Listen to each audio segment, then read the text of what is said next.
Negara Madinah itu hanya berlangsung selama 40 tahun di bawah kepemimpinan 4 khalifah.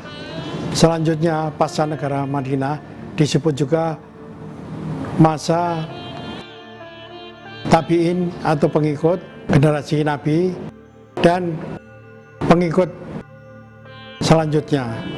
Jadi dua generasi yang umumnya disebut sebagai masa Salafi.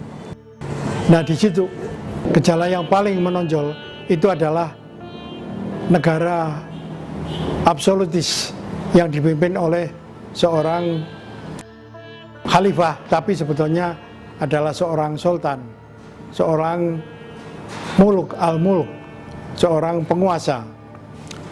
Pada waktu itu para ulama berusaha untuk mengontrol kekuasaan itu dengan mengembangkan sistem hukum. Jadi dengan sistem hukum itu, maka para ulama berusaha untuk melakukan kontrol terhadap kekuasaan. Tapi kontrol itu hanya sebagian saja yang berhasil, karena jalannya pemerintahan itu masih lebih banyak dikuasai oleh kekuasaan. Sehingga karena itu maka pada masa Salafi itu yang berlaku adalah negara kekuasaan. Tapi para ulama itu juga melakukan resistensi berdasarkan paham anarkisme.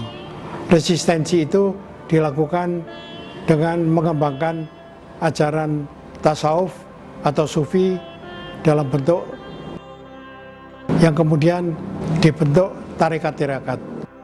Tapi pada waktu itu tarekat-tarekat masih belum menonjol.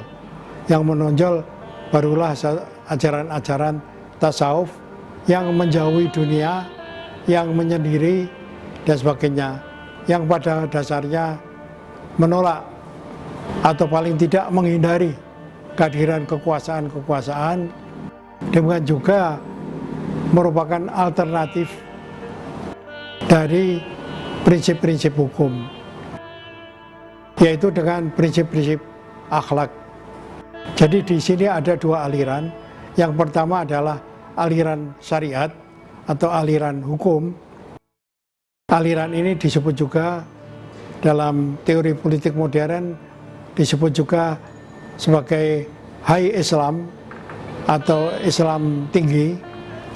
Dan yang kedua, masyarakat yang didasarkan pada tasawuf membentuk suatu komunitas-komunitas etis. Dan ini disebut juga sebagai populer Islam atau Islam kerakyatan, yang disebut juga sebagai law Islam. Jadi karena itu maka masyarakat Salafi itu adalah masyarakat yang dualistis antara prinsip hukum dan prinsip etika atau akhlak. Nah, di sini kalau kita mengacu kepada ajaran Al-Quran, maka timbul prinsip wasaton atau umatan wasaton. Jadi umatan wasaton itu adalah merupakan kombinasi antara prinsip-prinsip hukum syariah yang ketat dan juga dengan prinsip-prinsip etika atau akhlak.